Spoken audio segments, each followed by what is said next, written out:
Grammar से related topics के लिए English classes by DK sir को सब्सक्राइब कीजिए और बेल नोटिफिकेशन को भी जरूर दबाइए। और अभी तक हमें फेसबुक पर फॉलो नहीं किया तो जरूर फॉलो कीजिए। हेलो स्टूडेंट, आज मैं आप लोगों के समक्ष एक नए वीडियो के साथ उपस्थित हूं जो आप लोगों के जीवन के लिए बहुत ही आवश्यक है। और आज मैं जो वीडियो आप लोगों के सामने आपको बताने के लिए आया हूं, उस वीडियो का जो है टॉपिक है कंडीशनल सेंटेंस।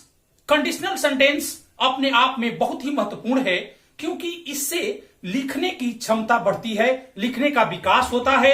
अतः हम लोग कंडीशनल सेंटेंस के बारे में जानेंगे इस वीडियो के माध्यम से। इस वीडियो के माध्यम से उस हर पहलू के बारे में मैं बताऊंगा जो कंडीशनल सेंटेंस के अंतर्गत आता है, और यह आप लोगों के लिए बहुत ही जरूरी है। सबसे पहले हम लोग जानेंगे कि ये कंडीशनल सेंटेंस होता क्या है। लेकिन ठहरिए, मैं इससे पहले मैं बहुत इंपॉर्टेंट बात आप लोगों से शेयर करना चाहता हूं। देखिए, अगर मेरा टीचिंग ऑफ व्यू आप लोगों को अच्छा लगता है तो मेरे चैनल को जरूर से जरूर सब्सक्राइब कर दीजिएगा और लाइक जरूर कीजिएगा, और जो बेल आइकन दिया हुआ है उसको जरूर दबा दीजिएगा, क्योंकि बेल आइकन दबाइएगा तो जो भी मैं वीडियो आगे बनाऊंगा नोटिफिकेशन आप लोगों को जाते रहेगा, जो आप लोगों के लिए बहुत ही इंपॉर्टेंट है। तो लीजिए हम लोग चलते हैं। First of all we have to know about conditional. Conditional होता क्या है, सबसे पहले हम लोग को जानना है। Conditional sentence are known as conditional clauses और if clauses. They are used to express that the action in the main clause can only take place if a certain condition is fulfilled। अर्थात सशर्त वाक्यों को सशर्त खंडों के रूप में जाना जाता है, या यदि खंड का उपयोग यह व्यक्त करने के लिए किया जाता है कि मुख्य खंड में कार्यवाही केवल तभी हो सकती है जब कोई निश्चित शर्त पूरा होता है। इसके लिए हम लोग कुछ एग्जाम्पल को जानेंगे जिससे स्पष्ट हो जाएगा कि आखिर कंडीशनल सेंटेंस क्या होता है। फर्स्ट ऑफ ऑल, यानी first example, if water reaches 100 degrees it boils. देखिए, ये इफ क्लॉजेज यानी जो सेंटेंस है इफ से स्टार्ट होता है, और इससे तुरंत जो है रिजल्ट पता होता है। क्यों कहता है क्या कि अगर वाटर जो है 100 डिग्री तक पहुंचता है तो क्या होता है, उबलने लगता है। तो यानी फर्स्ट सेंटेंस करने के बाद सेकंड जो सेंटेंस होता है वो रिजल्ट देता है। इसी प्रकार से दूसरे एग्जांपल को हम लोग देखते हैं। If it rains I won't go to the park. देखिए, इस वाक्य में भी फर्स्ट सेंटेंस के आधार पर सेकंड सेंटेंस डायरेक्ट रिजल्ट देता है। इसी प्रकार से तीसरे एग्जांपल में हम लोग चलते हैं। If I met the queen of England I would say hello. इसमें भी देखिए कहता है कि अगर मेरी मुलाकात होती है इंग्लैंड की राजकुमारी से तो हम उनको क्या कहेंगे, हेलो कहेंगे। इसी प्रकार से जो फोर्थ एग्जांपल है उसमें क्या होता है, if she had studied, if she had studied she would have passed the exam. इसमें भी फर्स्ट सेंटेंस से जो हम बोलते हैं सेकंड सेंटेंस में इसका आंसर मिल जाता है। इसलिए ये जो कंडीशनल है, जो कंडीशनल सेंटेंस कहलाता है, जिसको सशर्त वाक्य कहते हैं, फर्स्ट सेंटेंस के बाद दूसरे सेंटेंस में डायरेक्ट रूप से रिजल्ट देता है। और इसके बाद हम लोग आगे बढ़ते हैं इसके टाइप्स के बारे में कि इसके कितने प्रकार होते हैं। तो इसके 4 प्रकार होते हैं। फर्स्ट जो होता है जीरो कंडीशनल कहलाता है, सेकंड जो है वो फर्स्ट कंडीशनल कहलाता है, और थर्ड सेकंड कंडीशनल, और फोर्थ थर्ड कंडीशनल कहलाता है। यानी ये जो 4 प्रकार के कंडीशनल होते हैं ये अलग अलग कंडीशन लेकर के स्पष्ट किए जाते हैं। इसके बारे में जानकारी देते हैं कि कौन सा सेंटेंस किस रूप में और कैसे इसकी चर्चा किया जाता है, कैसे इसका वर्णन किया जाता है, कैसे इसको समझा जाता है।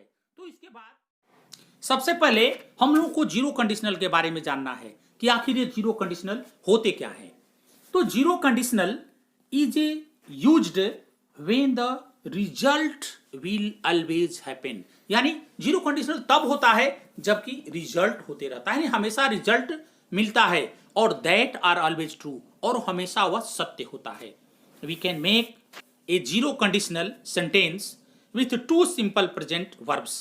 कहता है कि दो सिंपल प्रेजेंट टेंस के वर्ब अगर रहते हैं तभी हम जीरो कंडीशनल बनाते हैं। One in the if clause, एक क्या होता है इफ क्लॉज होता है, और दूसरा क्या होता है one in the main clause, और दूसरा क्या होता है मेन क्लॉज होता है। और इसका फॉर्मेशन कैसे फॉर्मेशन होता है, इस तरह इसके फॉर्मेशन के बारे में भी जानेंगे। क्या होता है इफ प्लस सिंपल प्रेजेंट, और उसके बाद क्या होता है प्रेजेंट सिंपल। जैसा कि हम लोग एग्जाम्पल से स्पष्ट करेंगे। ये जो फर्स्ट एग्जाम्पल मैं बताने जा रहा हूं वह क्या है, इफ वाटर रीचेज 100 डिग्रीज, जब वाटर जो है 100 डिग्री पहुंचता है तो क्या होता है इट बॉइल्स। देखिए फर्स्ट सेंटेंस के बाद सेकंड सेंटेंस जो है डायरेक्ट रिजल्ट देता है। तो ऐसे कंडीशन में हम लोग जीरो कंडीशनल के बारे में समझते हैं कि ये जीरो कंडीशनल है। अब second example, if I eat peanuts, कहता है if I eat peanuts I am sick. देखिए पीनट्स खाने से, कहता है कि पीनट्स जब हम खाते हैं, अगर हम पीनट्स खाते हैं तो क्या हो जाते हैं बीमार हो जाते हैं। कहता है कि मैं अगर पीनट्स खाता हूं तो क्या हो जाता हूं बीमार हो जाता हूं। तो यानी फर्स्ट सेंटेंस का जो रिजल्ट है डायरेक्ट यह बतलाता है। तो ऐसे कंडीशन में हम इसको जीरो कंडीशनल कहते हैं, क्योंकि दोनों जो वर्ब होता है, दोनों जो सेंटेंस का वर्ब होता है वह सिंपल प्रेजेंट टेंस में होता है। अब इसके बाद हम लोग जानेंगे फर्स्ट कंडीशनल के बारे में कि आखिर ये फर्स्ट कंडीशनल क्या होता है। The first conditional has the simple present after if, then future simple in the other clause. कहता है क्या कि जो फर्स्ट कंडीशनल होता है सबसे पहले क्या होता है सिंपल प्रेजेंट होता है, यानी इफ क्लॉज क्या होता है सिंपल प्रेजेंट में होता है, और उसके बाद का जो क्लॉज होता है वो फ्यूचर सिंपल यानी सिंपल फ्यूचर में होता है। इसके फॉर्मेशन के बारे में हम लोग जानते हैं, कैसे बनाते हैं। सबसे पहले इफ होता है, उसके बाद प्लस सिंपल प्रेजेंट होता है, और उसके बाद विल यानी फ्यूचर इंडेफिनिट, और उसके बाद इन्फिनिटिव। इन्फिनिटिव देखिए, इन्फिनिटिव के बारे में भी मैं वीडियो बना चुका हूं पहले। आप अगर इन्फिनिटिव का विस्तृत जानकारी लेना चाहते हैं तो वीडियो देख सकते हैं जो पहले मैं बना चुका हूं। अब इसको स्पष्ट करने के लिए हम लोग एग्जाम्पल पर चलते हैं। फर्स्ट एग्जाम्पल बतलाता है क्या, इफ इट रेन्स। देखिए इफ इट रेन्स ये प्रेजेंट इंडेफिनिट टेंस में है, यानी सिंपल प्रेजेंट टेंस में है। और इसके बाद क्या होता है, I won't go to the park. ये जो है आपका सिंपल फ्यूचर इंडिकेट करता है। ये क्या करता है, सिंपल फ्यूचर को इंडिकेट करता है। इस प्रकार से फर्स्ट कंडीशनल के बारे में हम लोग जानते हैं। और second example, just like if I study today. If I study today, देखिए ये भी सिंपल प्रेजेंट टेंस को प्रस्तुत करता है, बतलाता है। I will go to the party tonight. और दूसरा जो वाक्य है वो फ्यूचर इंडेफिनिट को शो करता है। इस प्रकार इन दोनों एग्जाम्पल से स्पष्ट हो जाता है कि फर्स्ट कंडीशनल में क्या होता है कि पहले सिंपल प्रेजेंट टेंस होता है जो इफ क्लॉज होता है, और उसके बाद जो है फ्यूचर सिंपल होता है जो अदर क्लॉज होता है। इसके बाद हम लोग जानेंगे सेकेंड कंडीशनल के बारे में कि आखिर सेकेंड कंडीशनल क्या होता है। तो इस कंडीशनल के अंतर्गत क्या होता है, the second conditional uses the simple past after if, then would and the infinitive is used। इसमें क्या होता है कि जो फर्स्ट क्लॉज होता है, जो इफ क्लॉज होता है, वो सिंपल पास्ट टेंस में होता है। फर्स्ट क्लॉज जो होता है इफ क्लॉज जिसको हम कहते हैं वो सिंपल पास्ट टेंस में होता है, और उसके बाद क्या होता है फ्यूचर इंडिकेटिंग यानी वुड, उसके बाद इंफिनिटिव का प्रयोग होता है। जैसा कि स्पष्ट होगा जब हम लोग फॉर्मेशन के बारे में जानेंगे कि किस तरह से इसका फॉर्मेशन होता है। सबसे पहले इफ प्लस सिंपल पास्ट, उसके बाद वुड प्लस इंफिनिटिव होता है, और इसके बाद एग्जाम्पल से स्पष्ट हो जाएगा। लेकिन एग्जाम्पल बतलाने से पहले मैं आप लोगों से कहना चाहूंगा, मैं शेयर करना चाहूंगा कि अगर मेरा पॉइंट ऑफ टीचिंग यानी व्यू ऑफ टीचिंग जो है आपको मेरी अच्छी लगती है तो आप मेरे चैनल को जरूर से जरूर सब्सक्राइब कर दीजिए, बेल आइकन को दबा दीजिए और लाइक कर दीजिए, जिससे कि मेरा हौसला बढ़ेगा और आप लोगों के लिए आने वाले भविष्य में इससे भी बढ़िया से बढ़िया, अच्छा से अच्छा वीडियो आप लोगों को दूंगा।